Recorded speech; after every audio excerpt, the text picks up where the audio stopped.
Прв дневник на Сител. Добро вечер. Ова се настаните на денот. ВМРО ДПМН и писмено се оградиле од правните квалификации во извештајот за 24 декември. На последната страна од документот Димовски и Дулич напишале дека не даваат согласност за спорниот дел на извештајот. Ваквата пракса е утврдена и со Виенската конвенција. Православните христијани го празнуваат успението на Пресвета Богородица, заштитничка на домот и семејството. Верниците како река ги преплавија црквите и манастирите.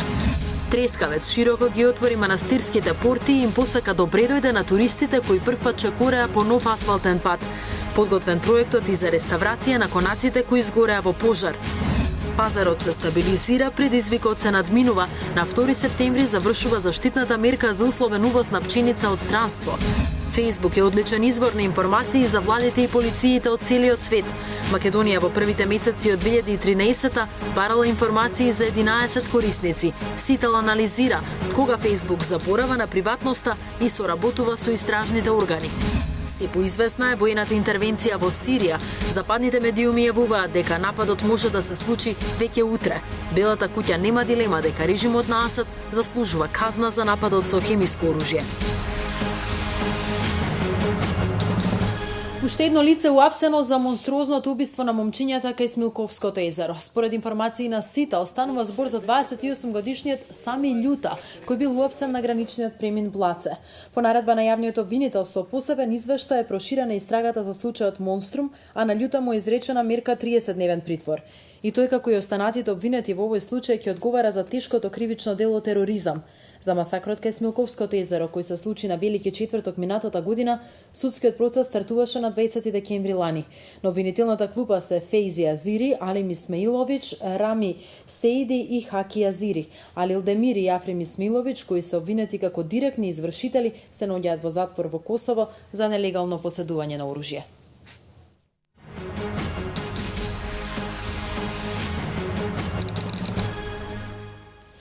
Со меморандум за европските интеграции, ВМРО ДПМН ќе бара сите политички партии да се обврзат дека ќе работат во интерес на интегративните процеси. Ова денеска го најави премиерот Груевски, изразувајќи надеж дека во иднина нема да се поставуваат сопки и пречки одвнатре.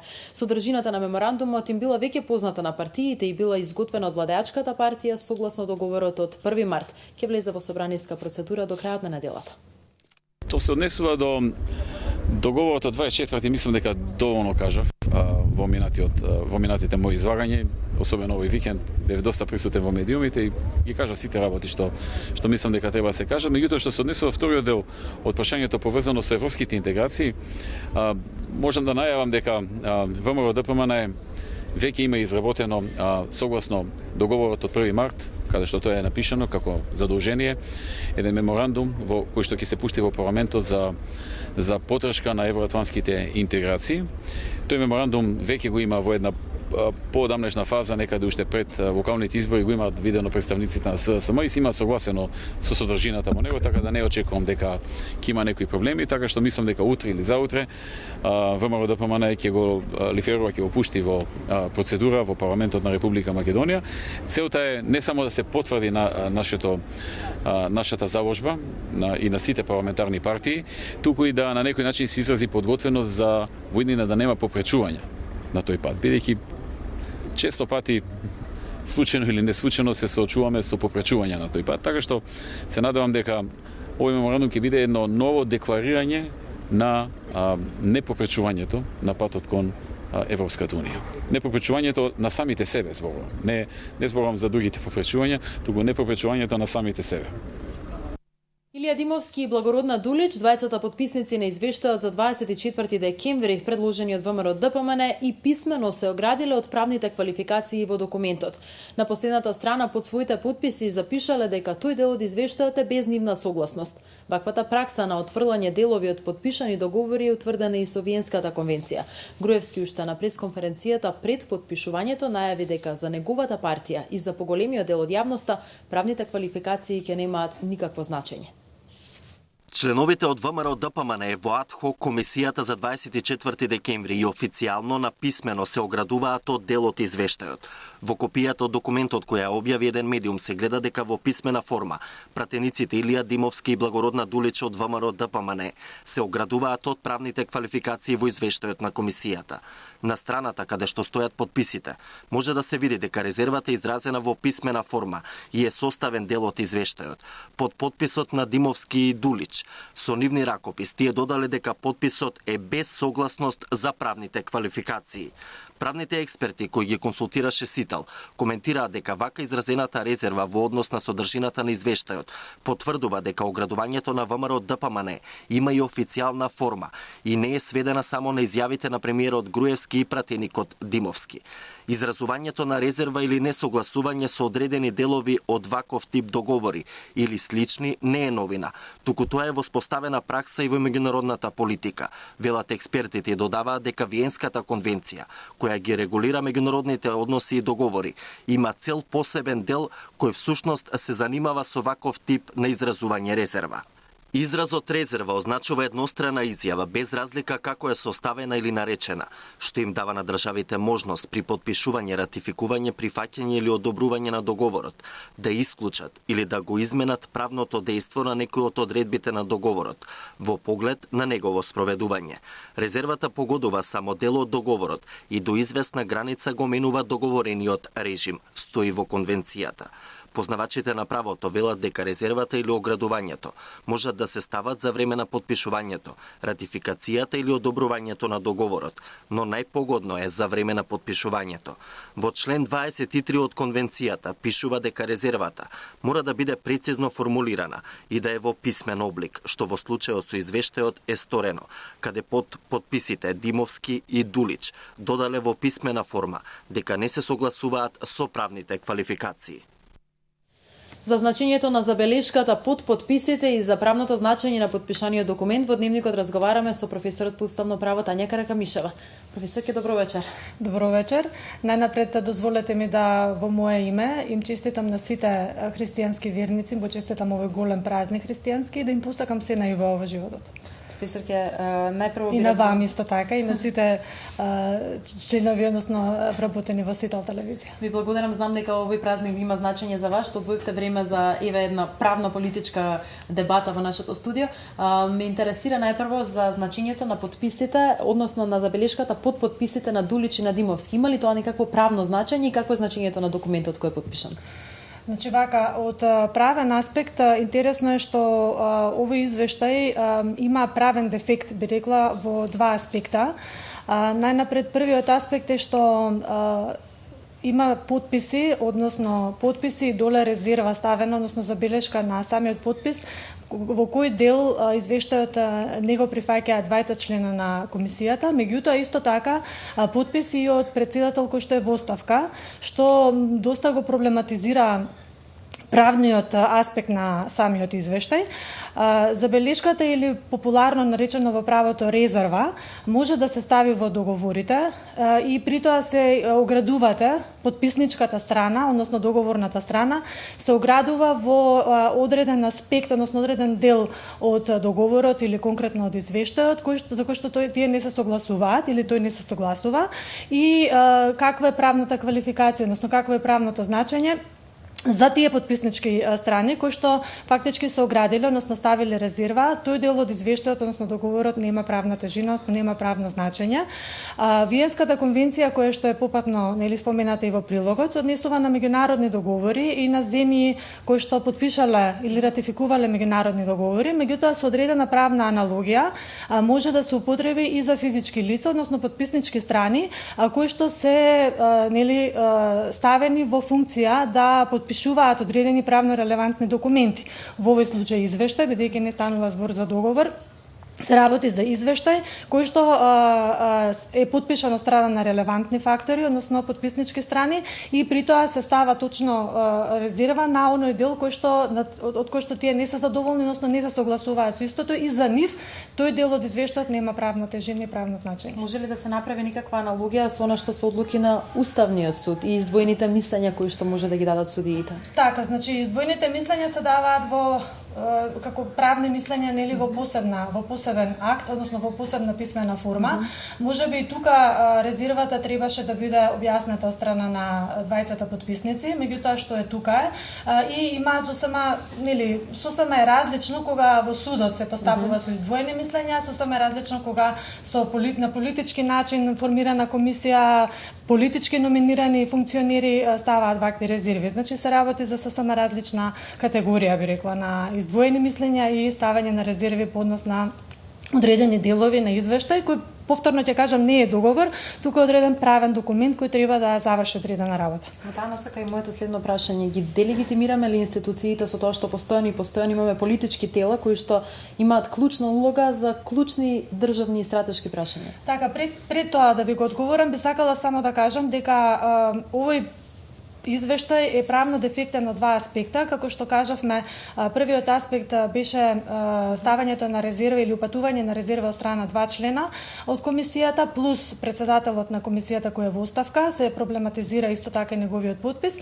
И вториот дел е што самите резерви се упатени на клучен, суштински дел од извештајот, а тоа се правните квалификации, кои патем речено, од првата до седмата правна квалификација воопшто немаат правна тежина. Оние што се добри познавачи на правото точно знаат што е значењето и суштината на терминот правна квалификација. Овде сега, за да не должиме во дневникот, овде воопшто не се работи за правна квалификација, вешто е искористен овој термин за да се подметнат како кукавички јајца, би рекла, политички констатации кои во овој период ги слушавме безброј пати на пресконференции на Социјалдемократскиот сојуз, така што се злоупотребува терминот правна квалификација, се вметнуваат политички констатации на партија и врз основа на тие политички констатации се носат препораки кои патем речено се во голем дел не кореспондираат со така наречените правни квалификации. Од една страна имаме предимензионирани препораки кои апсолутно излегуваат надвор од правните квалификации. Од друга страна имаме и препораки кои воопшто не кореспондираат или воопшто не се наоѓаат во содейство со правната квалификација. Значи имаме прешироко утврдување на препораки, дури самата комисија излегла и надвор од својот мандат, бидејќи оваа комисија требаше да ги утврди фактите за настаните од 24-ти, пред, за време и потоа по 24-ти, во и надвор од собранието, немаше мандат да дава правни квалификации да утврдува препораки. Оваа комисија исто така самата си го напиша својството и третманот на експертска комисија, така што апсолутно излезе надвор од она што беше предвидено како мандат нејзин. Во однос на делегитимирањето на институциите, како правен познавач и како познавач на политичките прилики во земјата, меѓутоа и во пошироко, би рекла дека ова е класичен пример на делегитимирање на волјата на граѓаните, бидејќи се знае во една држава кој треба да ја води политиката, каде треба да се одвиваат политичките процеси, кои се тие главни политички чинители кои треба да ги креираат, да ги менаџираат работите.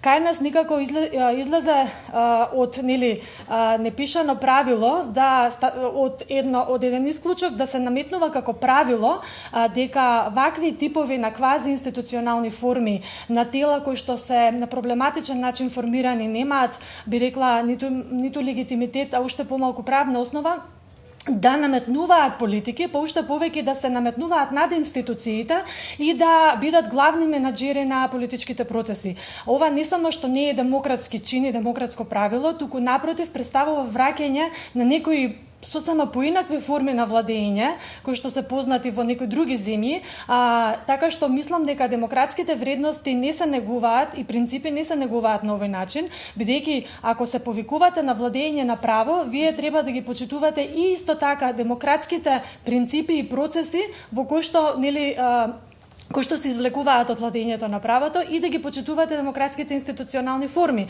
за кои што граѓаните гласале, граѓаните дале мандат и нормално е да се очекува од нив дека граѓаните ќе очекуваат одговорност од тие од каде што што го дале својот суверенитет. Така што имам чувство дека во Македонија веќе предолго трае оваа состојба на вонинституционално креирање политички процеси и политички. Инсистираше Европската унија, Европската комисија.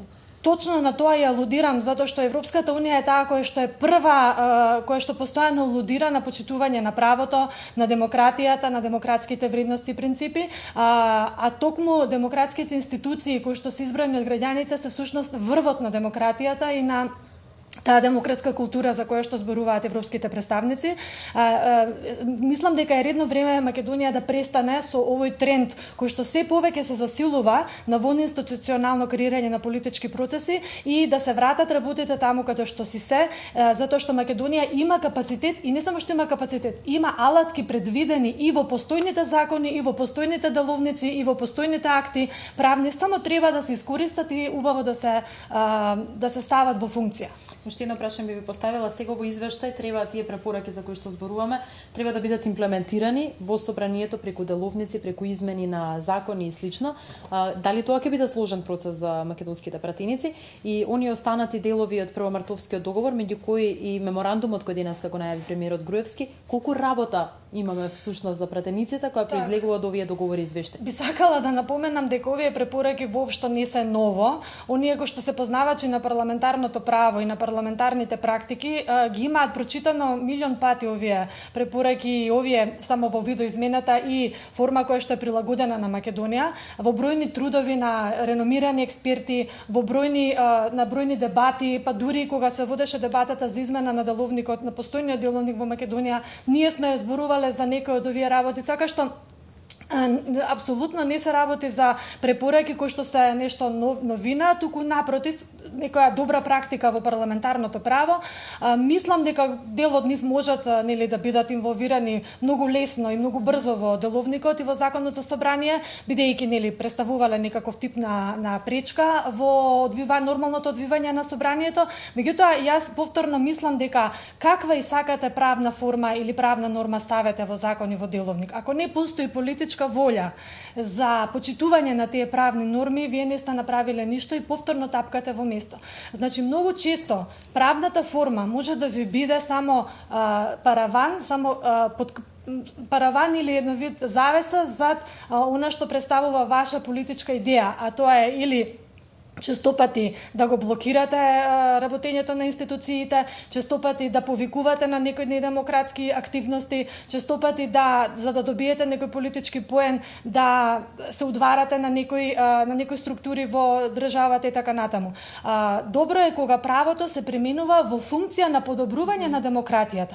Меѓутоа, правото често пати знае да биде злоупотребено, токму од оние кои што постојано се полнат во градите, дека се почитувачи на правните, демократските и некои други вредности, а всушност не се тоа.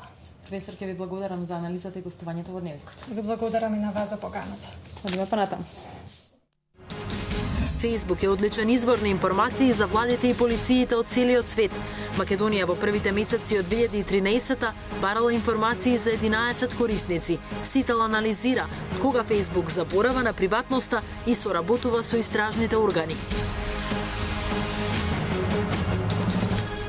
Православните христијани го празнуваат големиот празник Успение на Пресвета Богородица. Таа се смета за заштитник на семејството, домот, мајките и децата, па на овој ден црквата повикува да се потсетиме на нивното значење. Честитки упати државниот врв и опозицијата. Црковните храмови и попладнево се преполни со верници.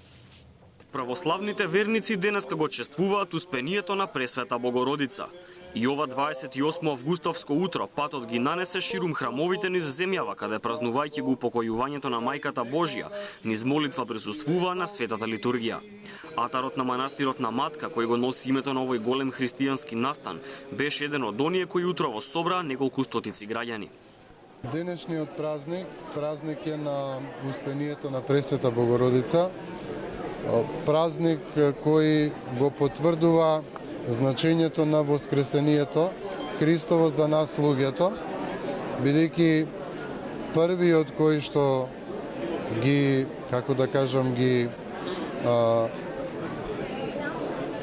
исполнува, ги доживува, ги има како плод плодовите на Воскресението е токму Пресвета Богородица. Со свеќи во рацете, верниците трпеливо чекаат да ја целиваат иконата и да ја примат светата причест. Велат, голема е радоста да го сочуваат аманетот од предците и да ги почитуваат празниците, а ги радува и што под звоното на литургиската камбана се собрани и стари и млади. Кој ли присуствувате на света литургија за големите празници па и за овој? Да. Дали во последните години бројот на верници на литургиите се намалува или ви се чини дека се повеќе? Повеќе. Има и млади, и одаби, возрастни. Пресвета Богородица е меѓу најзначајните светителски фигури во православниот свет, на која и се посветени голем број храмови, а нејзиниот лик се наоѓа на многу чудотворни икони. Како своја заштитничка ја имаат бремените жени и рударите, а со своите молитви го заштитува и градот Скопје. Честитки за празникот пристигна од политичките лидери. Председателот Иванов се обрати од градот на рударите Проби Штип. На сите православни христијани сакам да им го честитам големиот празник Успение на Пресвета Богородица и да им посакам многу здравје, радост и среќа во животот. Мајката Божија ние особено ја славиме како заштитничка на домовите, на семејствата, на мајките, на децата, така да и овој голем христијански празник е момент да се потсетиме на обврските што ги имаме кон нашите семејства, кон нашите деца. Исто така, од ова рударско место Проби Штип би сакал на сите рудари во Македонија да им го честитам нивниот празник и ним да им посакам многу радост и среќа во живот и успеси. Честитката на ВМРО ДПМН е со желби да се слави светоста на семејството, како и да се негуваат мудроста и чистата човечка душа, додека опозицијскиот лидер Зоран Заев во честитката повика на толеранција, почитување и солидарност. Верниците кои годинава за празникот го посетија манастирот Трескавец, тоа за прв пат можеа да го сторат по 8 километри долгиот нов асфалтиран пат. На свеченото отворање присуствуваше и премиерот. Најавена е целосна реконструкција на конаците кои изгораа во пожар. Како што Црнагора го има Острошкиот манастир, така сега Македонија и Прилеп го имаат Трескавец. Извиткан како змија, новоизградениот асфалтен пат кој искачува до над 1500 метри надморска висина, денеска на празникот Голема Богородица беше пуштен во употреба. Премиерот Груевски, потсетувајќи на сакралното и културното значење на ова балканско светилиште, даде ветување дека владата ќе ја помогне и обновата на опожарените конаци, а ќе го изгради и патот до манастирот Свето Преображение во село Зрзе. Остануваат уште многу предизвици, но од овој домен ќе ги спомнам предизвикот да се направи патот кон Зрзе и предизвикот владата директно да помогне во обновата на опожарениот манастир Трескавец. Денес манастирот Трескавец има нов асфалтиран пат, пристапен за сите верници и туристи како од Република Македонија, така и надвор од Република Македонија. Реализацијата на овој проект ќе му обезбеди долговечност на манастирот Трескавец, новој значаен споменик на старата македонска архитектура. Манастирот Трескавец беше претесен за денеска да ги прими сите посетители кои дојдоа да и се поклонат на Мајката Божија, чие име го носи овој манастир. Ова е величанствен поглед на убавината на нашата Македонија.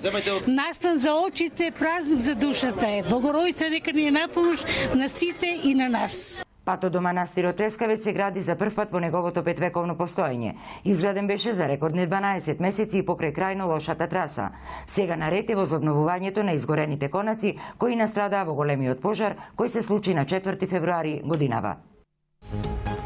Се укинува забраната за условен увоз на пченица. Домашното производство рече си во целост откупено. Се бара стратешки партнер и за Еврокомпозит. Премиерот откри, заинтересирани компании има и за овој заговор. Бизнис вестите следуваат подневникот. Гледајте не.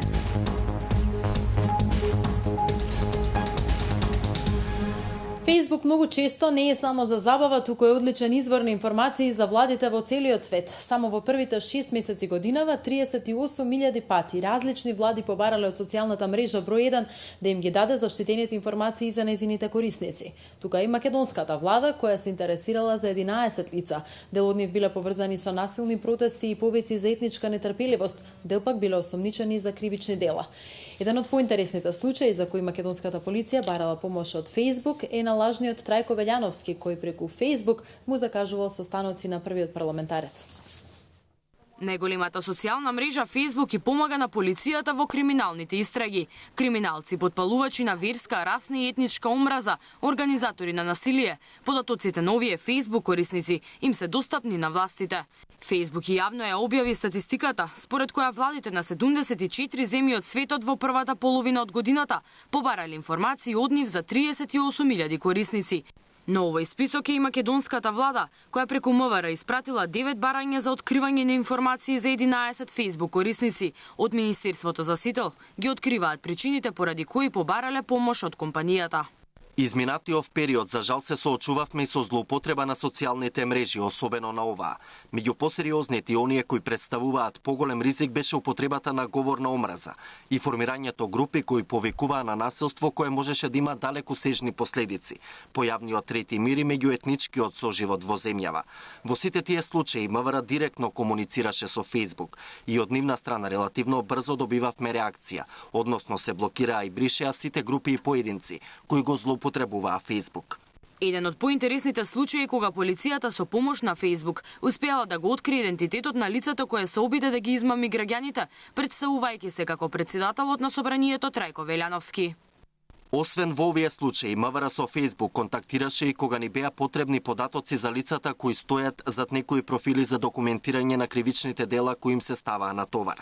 Еден од нив беше и случајот кога поединец го злоупотребуваше името и презимето на претседателот на собранието, закажувајќи состаноци и давајќи лажни ветувања на голем број граѓани. Нема компромис кога е во прашање државната безбедност. Експертите сметаат дека социјалните мрежи денес ја имаат улогата на најдобри разузнавачи, иако пробивањето на Facebook профилите не е правно издржано. Според експертите, властите имаат апсолутно право да изберат на кој начин ќе дојдат до потребните информации за група лица или поединци.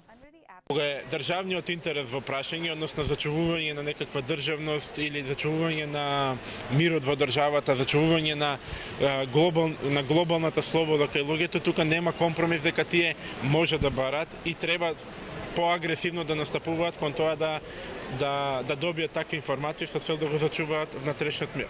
Ако целта ги оправдува средствата, така, значи имате овдека целесообразност на нивните барања во однос на тоа што тие побаруваат. Може да биде дури поединечен случај, може да е јавен интерес. Ако вие барате некој педофил или барате некој насилник силувач, тогаш е јавен интерес, затоа што луѓето ќе се плашат нивните деца да ги пуштат на улица, затоа што педофил има во нивната средина или силувач имате во нивната средина и тогаш и тоа е јавен интерес.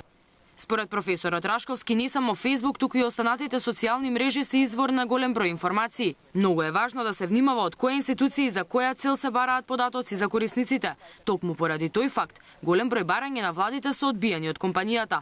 Најкористената интернет мрежа успеа за 2 години да го направи она што ЦИА се обидуваше 20 години. Но како социјална мрежа создадена за неформална комуникација, компанијата поставила висок праг за одговор на барањата и истите темелно биле преиспитани до детал. Најмногу барање до Facebook испратиле американските власти, а веднаш по нив се Индија, Британија, Германија, Италија и Франција. Од компанијата не одговориле позитивно на ниту едно од 8 барања испратени од Египет. Од нашето соседство, најмногу барања се испратени од Грција. Најголем процент позитивни одговори добиле албанските власти, а за разлика од нив, барањата на владите од Хрватска, Црнагора, Косово, Бугарија и Србија биле одбиени. За сега непознат земјоделец посадил марихуана на државна земја која Министерството за земјоделие му ја доделила под концесија. Полицијата откри 344 стебла канабис сатива во атарот на скопското село Пагаруша. Стеблата биле веќе израснати и подготвени за продажба. Некој од соседите забележал и ја повикал полицијата. На местото биле пронајдени алати и црева за наводнување, но не и сопственикот. Неговото име полицијата ќе го бара од Министерството за земјоделие, каде тој е регистриран корисник на земјиштето.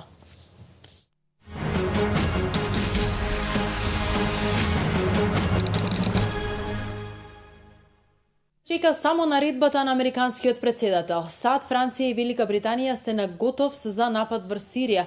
Решени се да го казнат режимот на Асад за нападот со хемиско оружје. Американските, британските и француските авиони се подготвени за напад врз Сирија. Подготвени се и сириците. Се заканија дека Израел ќе гори доколку бидат нападнати. Немо Кени, првиот човек на Обединетите нации Бан Ки Мун, стравува дека војната акција ќе се спроведе и без согласност на Советот за безбедност. Must at last find the unity to act. It must use its authority for peace. Инспекторите на Обединетите нации има сознание дека е користена хемиска супстанца, но за сега нема докази која од страните ја користела. Американците сепак се уверени дека Асад користел хемиско оружје и дека поради тоа треба да биде казнет. Of chemical weapons in Syria, the Syrian regime. For we know that the Syrian regime are the only ones who have the weapons, have used chemical weapons multiple times in the past. Според западните медиуми можно е воздушната операција да започне уште утре, но некои велат дека ќе се чека до недела за да се повлече тимот на Обединетите нации од Сирија. Нападот од воздух би траел 2 до 3 дена, а цел би биле авионските бази, комуникацијските центри и центрите за обука на сириската војска.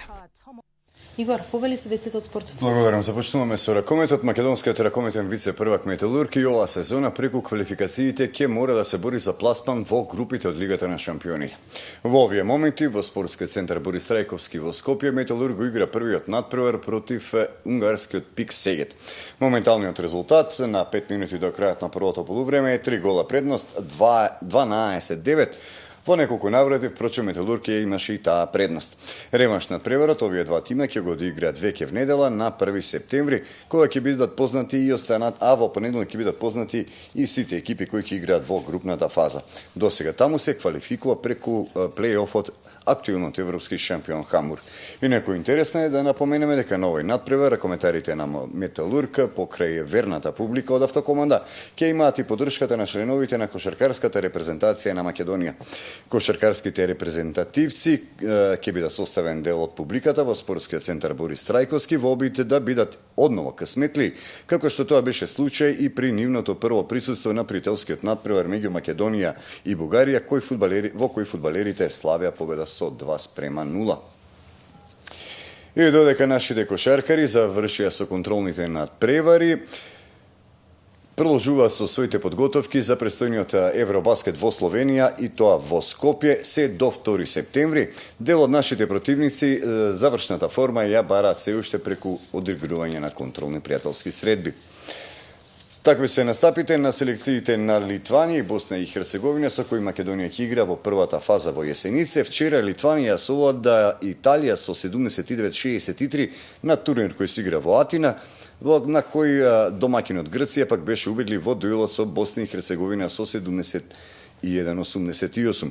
Денеска Босна и Херцеговина игра против селекцијата на Италија, Литванија за противник ќе има Грција, а денеска ќе настапи селекцијата на Летонија која ќе биде противник на Македонија во последното коло. Литванија и Босна и Херцеговина ќе играат утре.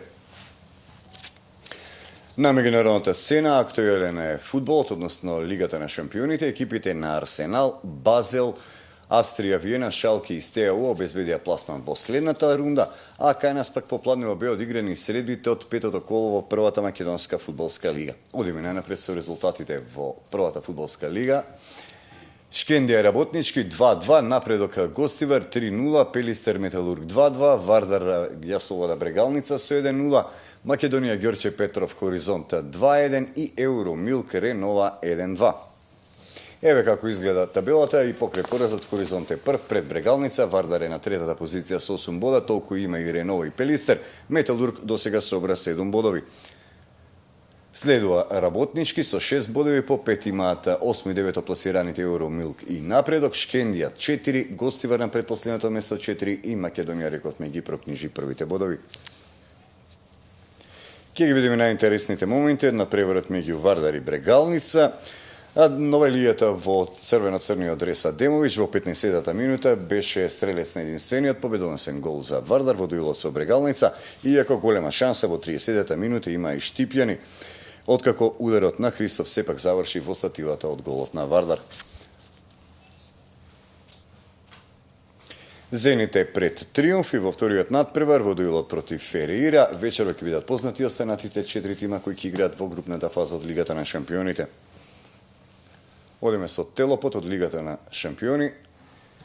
Зенит има предност во дуелот против Фереира со 2-0. Ова се резултатите од вчера, значи Шалке, Австрија, Виена, Арсенал, Базел и Стеау на Даниел Гелгиевски обезбедија пласман Понатаму одиме со Телопот за денеска. Зенит води со 2-0 во дуелот против Ферира. А Дани е стрелец на двата гола за тимот од Санкт Петерсбург. Вечер во 20:45 играат Милан ПСВ Айнховен. Марибор на Агими Береими треба да надополни 2 гола негатива во дуелот со Викторија Пелзен. Шахтер патува со +2 во Глазгов кај Селтик, а Лион ки има негатива од 2 гола на гостувањето во Сан Себастијан кај Реал Сосиедад. Толку во издание на спортските вести. Игор, ти благодарам, да оставиме место и за парите, тоа е единствената работа која е поинтересна од спортот за македонците. Следуваат бизнес вестите со Наташа Мирсовска. Следете ни на sitel.com.mk и на социјалните мрежи. Пријатна вечер. Пријатно.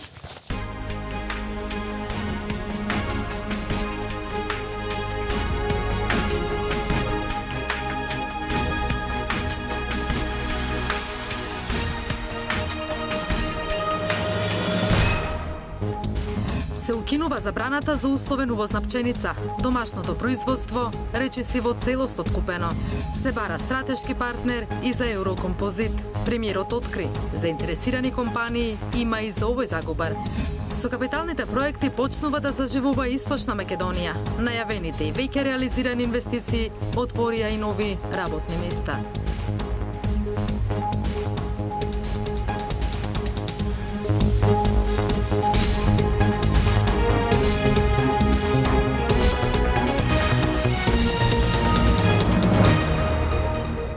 Добро вечер. Гледате бизнис вести на Сител. Домашното производство на пченица речиси во цело се откупено, а пазарот е стабилизиран. Затоа владата на вчерашната седница одлучи да ја укине времената забрана за условен увоз на пченица од странство. Увозните рампи се креваат на 2 септември. Се укинува заштитната мерка за условен увоз на пченица од странство. На 2 септември се креваат увозните рампи за пченицата, а кон средината на месецот се очекува да се укине забраната за условен увоз на брашно. Вака вчера одлучи владата со оглед на тоа дека пазарот е стабилизиран, а домашното производство речиси во целост откупено. На вчерашната седница владата ја разгледуваше и анализираше состојбата во врска со воведувањето на овие заштитни мерки, при што беше информирана дека е дојдено до сериозно стабилизирање на пазарот на пченица во Република Македонија, дека во најголем дел, некаде над 95% е веќе откупено домашното производство на пченица, дека на тој начин доаѓа до надминување на предизвикот поради кој што беше воспоставена оваа заштитна мерка и дека веќе се создадени услови за повлекување на оваа мерка. За заштита на домашното производство, владата на 1 јули годинава одлучи да го ограничи увозот на пченица и брашно од странство. Односно на 1 килограм увезена пченица мораше да се откупат 3 килограми домашна и на килограм увезено брашно 4 килограми пченица. На ваквата мерка реагираше Србија, затоа што годинава кај нив производството на оваа реколта било рекордно, а најголем дел од своите количини пласираат токму на македонскиот пазар. До 20 септември се пролонгира рокот за поднесување на барања за сите видови земјоделски субвенции, а за полесно добивање финансиска поддршка од државата. Донесени се уште 2 мерки. Овој рок 20 септември е еден добар баланс кој што од една страна ги задоволува потребите на земјоделците да се даде дополнително време за тие да може да ги поднесат апликациите, бидејќи сега завршија во најголем дел полјоделските работи.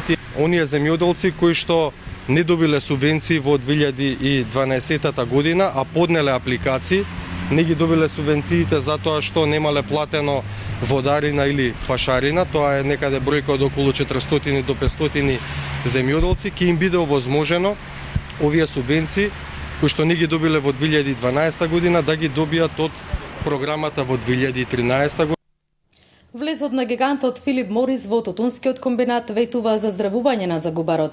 Затоа сега ќе се бара стратешки партнер и за Еврокомпозит. Премиерот Груевски откри дека веќе има неколку заинтересирани компании и за ова.